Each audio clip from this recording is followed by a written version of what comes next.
एकेकाळी अब की बार ट्रम्प सरकार म्हणणारे नरेंद्र मोदी आता त्याच ट्रम्पना भेटणं टाळतात का? हा प्रश्न विचारण्याचं कारण म्हणजे गेल्या काही महिन्यात घडलेल्या 3 मुख्य घटना. जून मध्ये नरेंद्र मोदी G7 समिटसाठी कॅनडाला गेले असताना ट्रम्पनी मोदींना फोन करून वॉशिंग्टनला येण्याचं निमंत्रण दिलं.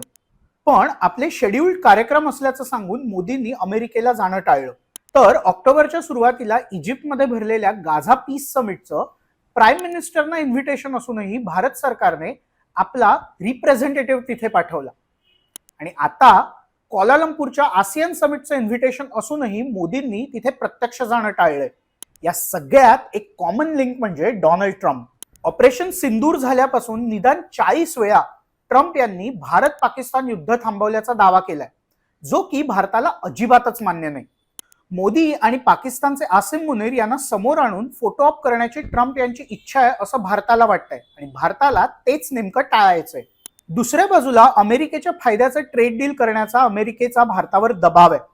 शिवाय भारत रशियन तेल इम्पोर्ट करणार नाही अशी एकतर्फी घोषणा अमेरिकेने केली आहे, ज्याला भारताने कोणताही ऑफिशियल दुजोरा दिलेला नाहीये. ट्रम्प यांचं या टर्म मधलं ग्लोबल लीडर सोबतचं वागणं बघता भारत सरकारला कोणतीही रिस्क घ्यायची नाहीये. म्हणूनच दिवाळीचा एखादा फोन कॉल वगैरे वगळता माय फ्रेंड डोनाल्ड आणि माय फ्रेंड मोदी यांच्यात US इंडिया ट्रेड डील होईपर्यंत कोणतीही मिठी मारली जाणं हे मात्र शक्य दिसत नाहीये.